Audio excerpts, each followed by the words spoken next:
ஏதோ இன்னைக்கு வந்து முதலமைச்சரின் செயல்பாட்டோடு துணை நிற்பதற்காக உதயநிதி அவர்களை போட்டதா எல்லாரும் சொல்கிறாங்க. ஆனால் உண்மை அது அல்ல. அவர் வந்து விமர்சனங்களுக்கு என் செயல்பாடுகளால் நான் வந்து பதில் சொல்லேன்னு சொல்கிறாரு. விளையாட்டுத்துறை அமைச்சராக நியமிக்கப்பட்ட போது இதே போல் விமர்சனங்கள் வந்தது. அவர் என்ன அதற்கு தன்னுடைய நடவடிக்கைகளால் பதில் சொன்னார். வந்து அன்பில் மகேஷ் கூட இவர் இருக்கிற நெருக்கம் வேறு எந்த அமைச்சர் கூடயாவது இவர் நெருக்கமாக இருக்கிறத பார்த்துருக்கோம். நம்ம என்ன தான் வந்து அவங்க சீனியராக இருந்தாலும் அதை வந்து மேட்ச் பண்ணுறது ரொம்ப கஷ்டம். அதனால் இந்த புகைச்சல் வந்து திமுகக்குள்ளே இயல்பாக இருக்குது. இன்றைக்கி பல பேர் வந்து இதை எதிர்த்து பேசுகிறாங்க. ஸ்டாலின் அவர்களும் இருந்து உதயநிதி அவர்களும் இருந்து வரும் தேர்தலை எதிர்கொண்டாங்கன்னா கருணாநிதி அவர் குடும்பத்தில் ஒரு சாதிய பேக்ரவுண்ட், ஒரு மக்கள் செல்வாக்குள்ள ஒரு சமூகத்தின் அடிப்படையில் இருக்கிறவங்க யாருன்னா கனிமொழி அவர்கள் தான். இப்போ நீங்கள் பார்த்தீங்கன்னா இந்த பதவியேற்பில் கூட அவங்க ஒன்றும் பெருசாக ரியாக்ட் பண்ணல. பார்த்தீங்களா, அப்படின்றதோடு நிறுத்திட்டாங்கன்னா அதில் 1000 அர்த்தங்கள் இருக்குது. ரிஃப்ளெக்ட் வாய்ஸ் நேயர்களுக்கு வணக்கம். இன்றைய நேர்காணல் பகுதியில் நம்மோடு புரட்சி தமிழகம் பறையர் பேரவை கட்சியினுடைய தலைவர் ஏர்போர்ட் மூர்த்தி அவர்களை வரவேற்று நிகழ்ச்சிக்குள் செல்வோம். வணக்கம். திமுகவில் ரொம்ப அதிகமாக எதிர்பார்க்கப்பட்ட அந்த அமைச்சரவை மாற்றம் நடந்திருக்குது. உதயநிதி அவர்கள் துணை முதலமைச்சராக அறிவிக்கப்பட்டிருக்கிறாரு. அது குறித்து ஏற்கனவே அவர் ப்ரெஸ் மீட்லையும் சொல்லியிருக்கிறாரு. நான் இளைஞர் நீ செயலராக வரும்போது இதே போல் விமர்சனங்கள் வந்துச்சு, செயல் மூலமாக அதுக்கு பதிலளித்தேன் அப்படின்னு சொன்னார். அதே போல் அமைச்சராகும்போதும் இதே போன்ற விமர்சனம் வச்சு செயலில் நான் பதிலளித்தேன் அப்படின்னு சொல்கிறாரு. இப்போ அதுபோல் இந்த விமர்சனங்களை நான் செயல்கள் மூலமாக பதிலளிப்பேன் அப்படின்னு சொல்லியிருக்கிறாரு. எப்படி பார்க்குறீங்க இந்த அமைச்சரவை மாற்றத்தையும் உதயநிதி அவர்களுடைய இந்த ஸ்டேட்மெண்ட்டையும்? இல்லை, இது நேச்சுரலாக நடக்க வேண்டிய விஷயங்கள் தான். திமுகவில் வந்து கலைஞர், ஸ்டாலின் அவர்கள், உதயநிதி அவர்கள், அப்புறம் எக்ஸட்ரா அது நடக்க வேண்டிய நியதி தான் அது. அதில் ஒன்றும் யாரும் போய் குறுக்க விழுந்து ஒன்றும் மறிக்க போகிறதில்ல, தடுக்க போகிறதில்ல, முடியாது அது. ஆகவே வந்து இன்றைக்கு பொறுப்பேற்றிருக்கிற உதயநிதிக்கு, துணை முதலமைச்சராக பொறுப்பேற்றிருக்கிற உதயநிதிக்கு நம்முடைய வாழ்த்தை சொல்லுவோம். அவர் வந்து விமர்சனங்களுக்கு என் செயல்பாடுகளால் நான் வந்து பதில் சொல்லேன்னு சொல்கிறாரு. விளையாட்டுத்துறை அமைச்சராக நியமிக்கப்பட்ட போது இதே போல் விமர்சனங்கள் வந்தது. அவர் என்ன அதற்கு தன்னுடைய நடவடிக்கைகளால் பதில் சொன்னார்னு தெரியல. எப்படி விளையாட்டுத்துறை அமைச்சராக போட்டார்களோ அன்றிலிருந்து முந்தானத்து 27ஆம் தேதி வரை அவருடைய செயல்பாடுகள் விமர்சனத்துக்கு தான் உள்ளாக்கப்பட்டது. எதற்கும் ஒரு தெளிவான பதில் இவரால் சொல்ல முடியல, செய்து காட்டவும் முடியல. இந்த கேடு செஸ் விளையாட்டு அதான் பலரும் சொல்லியிருக்காங்கல்ல. அதுதான் பல விஷயங்கள் வந்து அவருக்கான விஷயங்களாகவும் அவருக்கு வேண்டியவர்கள் பட்டவர்களோட விஷயங்களாகவும் தான் இருந்ததே தவிர ஒன்றும் பெருசாக அவர் வந்து விளையாட்டுத்துறையில் ஜொலிக்கலை. ஏன்னா கடந்த ஆண்டுக்கு 2 ஆண்டுகளுக்கு முன்னால் தேசிய அளவிலான விளையாட்டுப் போட்டிகளில் நம்முடைய மாணவர்கள் பங்கேற்கணும். கிட்டத்தட்ட ஒரு 400 சில்லற மாணவர்கள். அது வந்து அவர்களுக்கு வந்து அந்த போட்டிகள் கலந்து கொண்டு பரிசு பெற்றால் அதுக்கு ஒரு கிரேஸ் மார்க் ஒன்று போடுவாங்க. பட் அதெல்லாம் அவருக்கு தெரியுமான்னு தெரியல. உடனே என்ன சொல்லிட்டாரு, இதே மாதிரி ஒரு கலைஞர் நூற்றாண்டு விழா பேருந்து தினத்தை தொடங்குறாங்க. அப்போ நிருபர்கள் கேட்ட கேள்விக்கு, கடந்த ஆண்டு அனுப்பலைன்னா கொரோனாவை காரணம் காட்டினீங்க, இப்போ இந்த ஆண்டு ஏன் அனுப்பலைன்னு கேட்குற போது ஒரு கம்யூனிகேஷன் கேப்புன்ட்டார். என்ன கம்யூனிகேஷன் கேப்? யாராக இருக்குது? அதாவது துறை அமைச்சருக்கும் துறை செயலாளருக்குமா? அப்போ அவர் ஒன்றும் பெருசாக அதில் சிறப்பாக செய்யலை. ஆனால் செய்யணும்னு எல்லாரும் எதிர்பார்த்தாங்க. சரி, அவர் வந்து ஒரு முதற்கட்டமாக அமைச்சராக வந்திருக்காரு. அவருக்கு அதுக்கு அவர் செட் ஆகணும்ல. அவர் ஏதோ வேறு ஒரு இதில் செட் ஆகியிருந்தவர், அப்புறம் திடீர்னு இதில் போட்டோன்னே ஒன்றும் செட் ஆகலை. அப்படி போச்சு. இந்த 3 வருட எக்ஸ்பீரியன்ஸ்லேருந்து இன்றைக்கி வந்து துணை முதலமைச்சராக பொறுப்பேற்றிருக்காரு. நாம் இந்த அரசின் மீது வைக்கிற பெரிய விமர்சனமே, இந்த நாட்டில் நடக்கிறது எதுவுமே நம்முடைய முதல்வருக்கு தெரிய மாட்டேங்குது. யாராவது ஏதாவது எழுதி கொடுத்தா அதை படிச்சிடுறாரு. அப்படியே அவருக்கு வந்து அது சொந்தமாக நாட்டில் என்ன நடக்குது, இதுக்கு ஏன் இப்படி நடக்குது அப்படின்ற மாதிரி சிந்திப்பதற்கான அந்த நேரம் இல்லையா, இல்லை அவருடைய உடல் அதற்கு ஒத்துழைக்க மாட்டேங்குதா அப்படின்னு பல பேர் வந்து விமர்சனம் பண்ணாங்க. இயல்பாக எல்லாருக்குமே வந்து 70 வயதானாலே பல உடல் உபாதைகள் இயற்கையாக வருவது இயல்பு. அப்படி இருக்கிற போது ஏதோ இன்றைக்கி வந்து முதலமைச்சரின் செயல்பாட்டோடு துணை நிற்பதற்காக உதயநிதி அவர்களை போட்டதா எல்லாரும் சொல்கிறாங்க. ஆனால் உண்மை அது அல்ல. நம்முடைய முதலமைச்சருக்கு உடல் ரீதியாகவும் மன ரீதியாகவும் பல பிரச்சனைகள் இருப்பதால் அடுத்து ஒருத்தரை இவங்க நிலைநிறுத்திட்டு போகணுன்ற அடிப்படையில் இன்றைக்கி வந்து போட்டிருக்காங்க. கலைஞர் அவர்கள் கூட சர்க்கரை நாற்காலியில் நகரும்போது கூட இப்போ இவரை போட்டாருன்னு வச்சுங்க, போட்டாலும் சில ஐஏஎஸ்களை போட்டு அதை கண்காணித்தார். அவருக்கு அந்த கான்சியஸ் இருந்தது. நம்ம செயல் தலைவராக இவரை போட்டுட்டு துணை முதலமைச்சராக அவரை போட்டால் கூட இவரோட நடவடிக்கைகளை கண்காணிக்கிற அந்த தன்மை அவர்கிட்ட இருந்தது. ஆனால் நம்முடைய முதல்வர்கிட்ட அது இருக்குமா அப்படிங்கிறது ஒரு மிகப்பெரிய கேள்வி தான். இல்லை, என்ன திமுக சார்பில் பேசக்கூடியவங்க என்ன சொல்கிறாங்க அப்படின்னா, வேறு யாரும் இருப்பதை விட துணை முதலமைச்சர் கையில் இந்தந்த பொறுப்புகள்லாம் இருக்கும்போது அந்த துறை இன்னும் விரைவாக செயல்படும், இன்னும் நன்றாக செயல்படும் அப்படின்னு சொல்கிறாங்க. இல்லை, இதுக்கு முன்னாடி அந்த மாதிரி எதுவுமே ஒரு விரைவாக செயல்பட்டு சிறப்பாக செயல்பட்டு ஒன்றுமே நமக்கு தெரியலையே. ஈவன் உங்களுக்கு வந்துங்க, நீங்கள் வேலைச்சேரின்னு நினைக்கிறேன், ஒரு டீச்சர் வந்து கேள்வி கேட்க அப்ரோச் பண்ண வராங்க. அவங்க ஆங்கிலத்தில் பேசுகிறாங்க. நமக்கு ஆங்கிலத்தில் திருப்பி சரளமாக பேச வேண்டிய அவசியமும் இல்லைன்னு வச்சுங்க. அது அவரவர் கல்வி கற்ற விதம், அது லைஃப் ஸ்டைலை பொறுத்தது. அட்லீஸ்ட் அந்த அம்மா கேட்குற கேள்விக்கு நம்ம வந்து பதில் சொல்லியிருக்கலாம். அமைச்சர்கள் அந்த அம்மாவை எப்படி மிஸ்யூஸ் பண்ணாங்க, மேன் ஹேண்டில் பண்ணாங்கன்னு நம்ம பார்த்தோம், ஒரு சீனியர் சிட்டிசனை.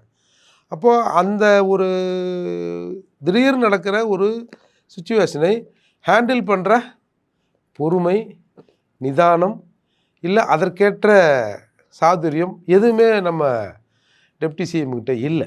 ஆக்சுவலாக திமுகவில் ஸ்டாலின் அவர்கள் வரும்போதும் இதே போன்றுதான் ஒரு விமர்சனங்கள் வைக்கப்பட்டுச்சு. அவர் கலைஞருடைய மகன் என்பதற்காகவே அவர் வந்து முன்னிலைப்படுத்தப்படுகிறார் அப்படின்னு வந்துச்சு. அந்த விமர்சனங்கள் எதுவும் மக்கள் மத்தியில் எடுபடலையே. மக்கள் அதை ஏற்றுக்கிட்டாங்க, தொடர்ந்து வெற்றிகளை கொடுக்குறாங்க. இப்போ உதயநிதி வரும்போதும் அதே விமர்சனம் மக்கள்கிட்ட அது எடுபடுமா? இல்லை, நீங்கள் இப்போ கலைஞர் அவர்கள் ஸ்டாலின் அவர்கள் 2 பேருக்குமான அந்த காலங்கள், இடைவெளிகள், அந்த அனுபவங்கள், அதை நீங்கள் வந்து அப்படியே உதயநிதி ஸ்டாலின் கம்பேர் பண்ணால் ஒன்றா? இல்லையே. இல்லை, இந்த விமர்சனம் அப்பயும் வைக்கப்பட்டுச்சு. விமர்சனங்கள் வைக்கப்படுது. ஆனால் அதில் ஓரளவுக்கு உண்மை இருக்கலாம்னா பெரும்பாலும் உண்மை இல்லை. ஒரு 40 ஆண்டுகள் கருணாநிதி அவர்களோடவே ஸ்டாலின் அவர்கள் இருந்தார். பல விஷயங்கள் அவருக்கு இன்ட்ரெஸ்ட் இல்லைனாலும் சில காது வழியாக சில செய்திகளை கேட்கவாது செஞ்சுருப்பாங்க. ஒரு அப்பா கூட வீட்டில் இருக்கிறாரு, அப்பா பேசுகிறது, அப்பா வந்து அதிகாரிகளை கூப்பிட்டு திட்டுறது, போகிறது, வர்றது, இன்ஸ்ட்ரக்ஷன் கொடுக்குறது எல்லாத்தையும் விரும்பியோ விரும்பாமலோ ஸ்டாலின் அவர்கள் கண் முன்னால் அது நடந்திருக்கும் இல்லையா? அந்த மாதிரியான வாய்ப்பு ஸ்டாலின் அவர்களுக்கும் உதயநிதி அவர்களுக்கும் இருந்திருக்கான வாய்ப்பு இல்லை. எப்படி சொல்கிறீங்க? இப்போ அவரும் வந்து அந்த வீட்டில் தான் இருக்கிறாரு, தாத்தா அரசியலில் இருக்கிறாரு, அப்பா அரசியலில் இருக்கிறாரு, இவரும் அந்த டாக்கெல்லாம் அந்த வீடுகளில் இருக்கிறது போகிறது வருது கேட்டுட்டு தானே இருந்திருப்பார். இப்போ ஸ்டாலின் அவர்கள் வந்து 3 நேர சினிமாக்காரரா சொல்லுங்கள்? அவரும் அப்படி தான் 3 நேர சினிமாக்காரராக இருந்தார் அப்படின்னு சொல்லுங்கள். ஆனால் உதயநிதி அந்த மாதிரி இல்லைல்ல, 3 நேர சினிமாக்காரர் தானே. அதை நம்ம மொத்து தானே ஆகணும். இப்போ 3 ஆண்டுகள் 4 ஆண்டுகள்லாம் ஒன்றா இல்லைன்னு சொல்லாமே தவிர அவர் வந்து 3 நேர சினிமாவாய் தான். அதற்கு முன்னால் அவர் அரசியலில் ஏதாவது ஈடுபட்டாரா, இல்லை சமூக பல விஷயங்கள் அவர் தன்னை ஈடுபடுத்தி கொண்டாரான்னா எனக்கு ஒன்றும் தெரியல. அப்படி இருக்கிற போது இப்போ இவருக்கு அந்த எக்ஸ்பீரியன்ஸ் இருக்குமா? இல்லை, இப்போ நீங்கள் அப் டு டேட் ஏதாவது ஒரு ப்ரெஸ் மீட் பண்ணி ஏதாவது ஒரு கேள்வி கேட்குறான்னு வச்சுங்க, கருணாநிதி அவர்கள் மாதிரி சாதுரியமாக பதில் சொல்வதற்கான வாய்ப்பு யாருக்குமே இல்லை. இப்போ ஸ்டாலின் அவர்கள் அதை தவிர்த்துருவார், அந்த சீனுக்கே போக மாட்டார். ஆனால் உதயநிதி அவர்கள் அந்த சீனுக்கு போகிறாரு, மைக் அட்டன் பண்ணுறாரு, நிருபர்களை கேட்குறத கேட்குறாரு. ஆனால் அதற்குரிய பதில் இவர்கிட்டருந்து எப்பயாவது வந்து நம்ம பார்த்துருக்குறோமா? ஈவன் வந்து சனாதனத்தை பற்றி பேசினார், பேசுனதில் பேசுன மாதிரி நிற்கணும்ல. உடனே நான் வந்து அமைச்சராக பேசலை, தனிநபராக பேசினேன் அப்படின்லாம் பேசினார். அதுக்கப்புறம் அதுக்கு ஒரு மிகப்பெரிய எதிர்ப்பு வந்தபோது அதோடு அதை கைவிட்டார்ல. பேசிய கருத்தை பின்வாங்கலையே. நான் அமைச்சராக பேசலைன்ட்டார்ல, நீ அமைச்சராக தானே பேசுன. இப்போது அந்த நிகழ்வில் தீக்கான் நிகழ்ச்சி நிகழ்வில் அந்த 10 அந்த எழுத்தாளர்கள் அந்த நிகழ்ச்சியில் இவர் யாரா இவரை கூப்பிட்டாங்க? இப்போ நீ அமைச்சரை வீட்டில் விட்டு வெறும் உதயநிதி ஸ்டாலினாவா நான் கூப்பிட்டாங்க? அந்த மரியாதை எதற்காக உனக்கு தரப்பட்டது? அந்த ஸ்டேஜில் அந்த மரியாதை எதுக்காக வந்தது? அது எல்லாமே மினிஸ்டர் அடிப்படையில் தானே, அமைச்சர் என்ற அடிப்படையில் தானே. அப்போ அந்த கருத்தை அப்படியே பின்வாங்கிறார்ல கருணாநிதி. அதை நான் வந்து தவறாக புரிந்து கொள்ளப்பட்டது, அதாவது அந்த இதை நான் மன்னிப்பு கேட்குறேன், அந்த மாதிரி எதுவும் அந்த ஸ்டேஜுக்குலாம் அவர் எதுவும் போல இல்லை சார். தனிப்பட்ட நபர்கள் வந்து சனாதனத்தை இதை விட கடுமையாக பேசுகிறவங்களாம் இருக்கிறாங்க. அதெல்லாம் சர்ச்சைக்கு உள்ளாக்கப்படலை. இவர் அமைச்சர் என்பதால் தான் அது சர்ச்சைக்கு உள்ளாக்கப்பட்டது. அப்போ நான் அமைச்சராக பேசலைன்னா என்ன அர்த்தம்? சரி, நீங்கள் சொல்கிற மாதிரியே நான் கூட வரேன். அதுக்கப்புறம் அது குறித்து ஏதாவது பேசியிருப்பாரா? ஒரே ஒரு இடத்துல சூடுபட்டது போதும் அப்படின்னு நிறுத்திட்டாரா இப்படி? இல்லை அதோட சனாதனம் ஒழிஞ்சிடுச்சா? இல்லை அப்படியாவது சொல்லுங்கள். ஏன் அதை தொடர்ந்து அதை வலியுறுத்தலை? அதோட முடிஞ்சிச்சா? நீ ஒரு பேச்சு பேசின, அதோட தமிழ்நாட்டிலேருந்து அதை வைப் அவுட் ஆயிடுச்சா? அப்போது நான் உதயநிதி அவர்களை குறை சொல்ல, அவர் தன்னை வளர்த்து கொண்ட விதம் அவ்வளவுதான். இதற்கு மேலேயாவது அவர் தன்னை கொஞ்சம் இந்த அரசியலில் ஈடுபடுத்தி கொள்ளணும். ஏன்னா அவங்க அப்பாவை, நம்முடைய ஸ்டாலின் அவர்களை பல அதிகாரிகள் ஏமாத்துறாங்க. நாட்டில் நடக்கிறத முதல்வர்கிட்ட போய் ரீச் பண்ண மாட்டுறாங்க. நான் அந்த குறிஞ்சாங்குளம் விஷயம் கூட சொல்லுவேன். ஒரு 6 நாட்கள் எல்லாரும் இந்திய அந்த குடியுரிமைக்கான அத்தாட்சிகளை கொடுத்துட்டு 6 நாள் உண்ணாவிரதம் இருக்கிறாங்க. இங்கேருந்து நான் ஒரு 500 கிலோமீட்டர் இருக்குமா குறிஞ்சாங்குளம். அது நம்ம தலைமைச் செயலகத்துக்கு அந்த செய்தி வரலையே. நான் போய் இறையாண்மை பார்த்து கேட்க போது என்னது அப்படி நடந்ததா, எல்லாத்தையும் கொடுத்துட்டாங்களா, அதை என்னன்னு விசாரிங்க அப்படின்னு பக்கத்தில் இருக்க அதிகாரிகிட்ட சொல்கிறாரு. அந்த அதிகாரிக்கு யாருக்கோ ஃபோன் பண்ணிட்டு ஒரு 2 நிமிஷத்தில் ஆமாங்க அந்த மாதிரி கொடுத்துட்டு இருக்கிறாங்க அப்படின்னோடனே ஒரு 2 நிமிடத்தில் அந்த செய்தி அங்கேருந்து இங்கே, இல்லை இங்கேருந்து அங்கே கேட்கப்படுது. அப்போ அதே 2 நிமிஷத்தில் அங்கேருந்து அந்த செய்தி இங்கே சொல்லப்பட்டிருக்கணும்ல. அப்போ ஒரு கேப் இருக்குது, தெரியுதா? அப்போ இது தலைமைச் செயலருக்கே போல, அப்புறம் முதல்வருக்கு எப்படி போவோம்? இந்த கேப்பை உதயநிதி ஃபில் பண்ணுவாருன்னு பார்க்கலாமா? பண்ணுவதற்கான வாய்ப்பு இல்லைன்ற மாதிரி தான் தோணுது சார். அதாவது சமூக அக்கறைங்கிறது அது அந்த வளர்ப்புலேருந்தே அது வரணும். அது நமக்கு திடீர்னு ஒரு நாள் சரி நான் எல்லாத்தையும் பார்க்க போகிறேன், செய்ய போகிறேன்னா அது வராது. இல்லை அட்லீஸ்ட் அதை வருவதற்கான என்னென்ன காரணிகள் என்னென்ன இருக்குதுன்னு பார்த்துட்டாவது அதை செய்யணும். சரி இப்போ தான் வந்திருக்காரு, உங்களைப் போல நானும் செய்வார்னு நம்புவோம். சரி, அதான் உதயநிதி அவர்களை முன்னிலைப்படுத்துவது அப்படிங்கிறதுடைய திமுகவுடைய தேர்தல் கணக்கு என்னவாக இருக்கும்? நான் அடுத்து வரக்கூடிய இன்னொரு 18 மாதங்களில் அடுத்து ஒரு சட்டப்பேரவை தேர்தலை திமுக சந்திக்க இருக்குது. இப்போ இதனோட இதை சேர்த்து பார்க்கறது பொருத்தமாக இருக்குமா? இல்லை, தேர்தல் கணக்குங்கிறது இப்போ உதயநிதி அவர்கள் துணை முதலமைச்சராகவோ அல்லது அமைச்சராகவோ இல்லாத போதும் தேர்தல் பிரச்சாரம் செய்தார் திமுகவாக நாடு முழுக்க. ஏன்னா ஸ்டாலின் அவர்களின் மகன் என்ற ஒரு தகுதி போதாதா பண்ணார். அப்போ இப்போ ஏன் பண்ணுறாங்க? அது முழுக்க முதல்வரின் உடல் நலத்தை சார்ந்தது. இன்றைக்கி போட்டது சப்போஸ் நாளைக்கு ஏதோ வேறு விதமாக கூட இருக்கலாம். அப்படி இருக்கிற போது இவரை முன்னிறுத்துவது மிக சிரமமாயிடும். அதால் இவர் இருக்கும்போதே இவர் முன்னிறுத்திட்டு கூடயே வச்சிருந்து தேர்தலை எதிர்கொள்ளும் அப்படின்னு பார்ப்பாங்க. இப்போ தேர்தலை எதிர்கொள்ளோம்னா சரி நம்ம துணை முதல்வர் அமைச்சராக அவரை போட்டாச்சு, கட்சிக்கு இருக்கிறவங்க எல்லாரும் உதயநிதி கேட்டு தான் எல்லாம் செய்ய போகிறாங்க அப்படின்னு ஸ்டாலின் அவர்கள் இதை கண்டுக்காமல் விட்டுருவாரா? சரி புள்ளக்கிட்ட கொடுத்தாச்சு பார்த்துப்பாருன்னு இல்லை. ஆகவே இது அடுத்ததாக இவரை நிலைநிறுத்துவதற்கு நாம் இருக்கும்போதே இதை செஞ்சுருவோம். இல்லை, சில பேர் உதயநிதி அவர்களை அமைச்சரவைக்குள்ளே இருக்கக்கூடிய சில பேர், மூத்த லீடர்ஸே சில பேர் உதயநிதியை அந்த துணை முதல்வர் பதவியாக வரதை ரசிக்கலை, ஆனால் அது வெளியே சொல்லுவதற்கு துணிவு இல்லாமல் இருக்கிறாங்க அப்படிங்கிற ஒரு டாக்கும் இருக்குதுல்ல, அதுக்கான வாய்ப்புகள் இருக்கா? நிச்சயமாக இருக்குது சார். எல்லாருக்குமே அந்த ஒரு உழைப்பு நாம் பண்ணோம். ஒரு படி மேல் பதவி தானே அது. இப்போ நீங்கள் என்னதான் இருந்தாலும் சரி எதாக இருந்தாலும் சின்னவர்கிட்ட ஒரு வார்த்தை சொல்லிவிடுங்க அப்படின்னு ஆரம்பத்திலிருந்தே நம்முடைய முதல்வர் சொல்கிறத நம்ம கேள்விப்பட்டிருக்கோம். அது யாராக இருந்தாலும் அந்த ஈகோ இருக்கும்ல. அது மட்டும் இல்லாமல் தலைமுறை கேப்னு ஒன்று இருக்குல்ல. அதாவது நம்ம கலைஞர் அவர்கள் என்னையா அப்படின்னு பேசுவார் அப்படின்னு சொல்லுவாங்க, இல்லை பேரை விட்டு கூப்பிடுவாருன்னு சொல்லுவாங்க. ஸ்டாலின் அவர்கள் அப்புறம் அப்படி பேசுவாராம். உதயநிதி அவர்கள் பேசவே மாட்டாராம் யாருக்கிட்டையும் அப்படின்னு இன்றைக்கு எல்லாரும் சொல்கிறாங்கல்ல. ஒரு சீனியர்கள் எதில் வந்தால் கூட அவங்களுக்கு ஒரு வணக்கம் பண்ணணும், போகணும், என்னங்க ஏதுங்கன்னு பேசணும் அப்படிங்கிற ஒரு தன்மை கூட அவர்கிட்ட இல்லை அப்படின்னு வெளிப்படையாக எல்லோரும் சொல்கிறாங்க. அது அவர் மீது தப்பு இல்லை, இது இந்த ஜெனரேஷன் இது. ஆமாம் இவன் அப்போ எங்கள் அப்பா காலத்து ஆளுங்க அவங்களுக்கு என்ன தெரிய போகுது அப்படின்ற ஒரு ஃபீலிங் எல்லாருக்குமே இருக்கும்ல. ஒரு சாதாரணமாக ஒரு கம்பெனியில் ஒரு அப்பா இருக்கார், ஒரு புள்ள போய் சார்ஜ் எடுக்கிறாருன்னா அப்பா யாரையெல்லாம் மதித்தார்களோ, அப்பா யாரோடலாம் பேசிக்கொண்டு இருந்தார்களோ அவர்களுக்கு அதே மாதிரி பிள்ளையும் நடந்துப்பார் அப்படின்னு எதிர்பார்க்க முடியாது இல்லையா? அப்போது இவர் இவருக்கு தேவையான அந்த செட்டப்பை உருவாக்குவார். மூத்தவங்களை பார்த்தா சில விஷயங்களை அவர் கடுமையாக பேசக்கூடும். இப்போ கூட நம்ம திருமாவளவன் இஷ்யூவில் கூட இவ்வளவு சீக்கிரம் அண்ணா அறிவாலயத்தில் கூப்பிட்டு பேசுவதற்கான வாய்ப்பே இல்லை. ஆனால் உதயநிதி தான் அதை வந்து சொன்னார், நீ மற்றவெல்லாம் அப்புறம் பார்த்துக்கலாம், முதல்ல கூப்பிட்டு அவரை கூப்பிட்டு என்னன்னு பேசுது, எல்லாரும் விமர்சனம் பண்ணுறாங்க, என்னால் தாள முடியல இது என்ன இது கட்சி வளர்த்து வச்சுக்கிற, நீ போட்டு வளர்த்து ஒரு ஆளை உனக்கு எதிராகவே பேச வச்சுட்டு நீ பான்னு கம்முன்னுக்கிற அப்படின்னு சொன்னதாகவும், அதன் அடிப்படையில் தான் அவர் கூப்பிட்டு பேசினாருன்னு ஒரு செய்தி பரவலாக பேசப்பட்டது இல்லையா. அதால் அவங்க அப்ரோச் வேறு, இவங்களோட அப்ரோச், இவங்க வளர்ந்த விதம், இவங்க ஸ்டைல், இவங்க படிப்பு, இவங்க சமூகம், இது எல்லாமே வேற இல்லை. அப்போது அந்த மற்றவர் கூட இவர்கள் அணுகுறதும் வேறு மாதிரி தானே இருக்கும். அப்படி இருக்கும்போது அவர்களுக்கு ஒரு வருத்தம் இருக்க தான் செய்யும். இன்றைக்கி வந்து இன்றைக்கி இப்படி வெளிப்படையாக பேசுவோமே, இப்போ தமிழக அமைச்சரவையில் எவ்வளோ சீனியர்லாம் இருக்காங்க. இப்போ வந்து அன்பில் மகேஷ் கூட இவர் இருக்கிற நெருக்கம் வேறு எந்த அமைச்சர் கூடயாவது இவர் நெருக்கமாக இருக்கிறத பார்த்துருக்கு யாரு கூட இல்லை. அப்போ அது வந்து இந்த ஜெனரேஷன் கேப் தான் அது. அது நம்ம என்ன தான் வந்து அவங்க சீனியராக இருந்தாலும் அதை வந்து மேட்ச் பண்ணுறது ரொம்ப கஷ்டம். அதனால் இந்த புகைச்சல் வந்து திமுகக்குள்ளே இயல்பாக இருக்குது. பட் ஆனால் அதெல்லாம் என்ன பிரயோஜனம்? யாராவது கேட்டாங்கன்னா ஏன் உன் பிள்ளைக்கு கொடுக்கலையா அப்படின்னு இவர்களை வாயடிப்பாங்கல்ல. அப்போ இவங்களுக்கு என்ன பதில் பேசுவாங்க? அதனால தான் இது வந்து எல்லாம் வந்து இந்த அதிகாரத்தை சரி நீ கொஞ்சம் எடுத்துக்கோ அப்படின்னு கொடுத்துட்டாங்க. இது வந்து மாற்ற முடியாதுங்க. இதுதான் திமுகவின் தலையெழுத்து.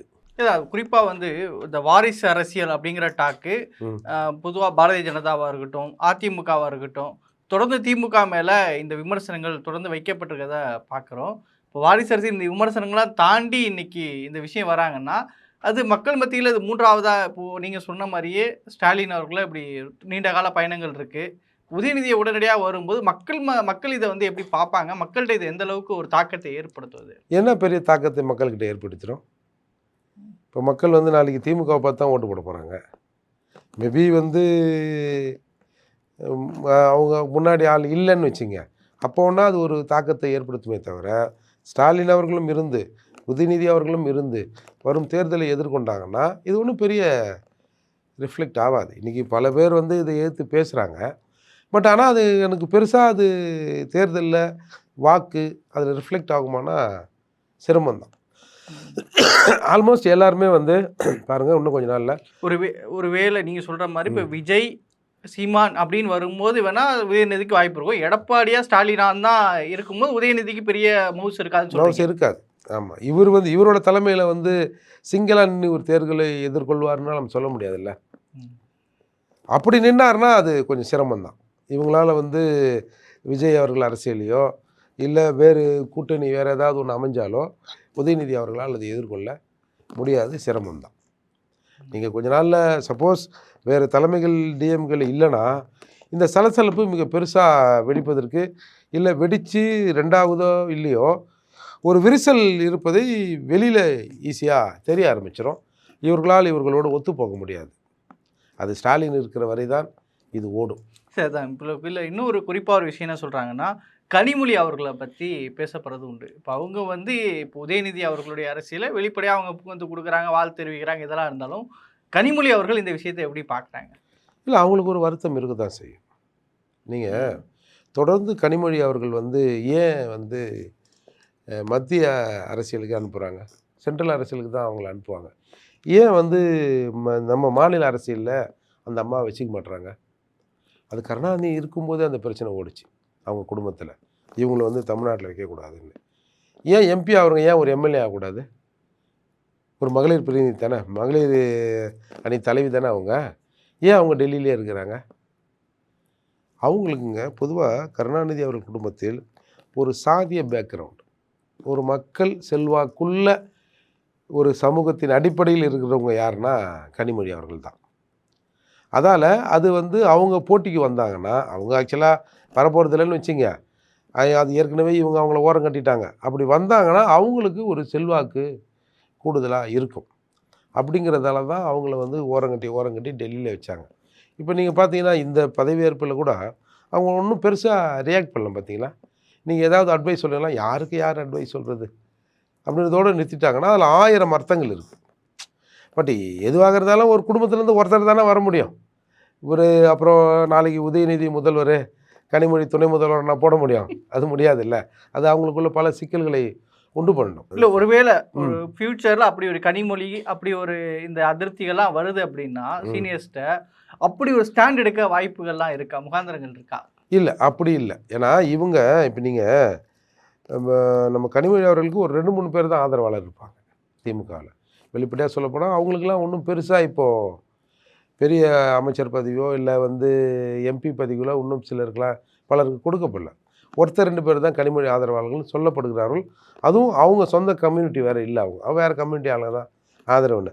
அப்போ இந்த பாலிடிக்ஸில் ஸ்டேட் பாலிடிக்ஸில் இருந்தால் தானே ஆதரவு அணி கூடும். அதை இவங்க திட்டமிட்டு தானே இவங்க வந்து வேற ஒரு அரசியலுக்கு அனுப்புகிறாங்க. அதால் அது அந்த மாதிரியான வாய்ப்புகள் கம்மி தான். அவங்க திரும்பவும் ஸ்டேட் பாலிடிக்ஸுக்கு வந்து கட்சி பாலிடிக்ஸ்குள்ளே புகுந்து தன்னுடைய ஆதரவாளர்கள் அப்படி இப்படின்னு தேடுறது மிக கடினமான ஒன்று தான் நடைமுறை. சரி, நிகழ்ச்சியில் பங்கேற்று உங்களுடைய கருத்துக்களை பகிர்ந்து கொண்டு மிக்க நன்றி.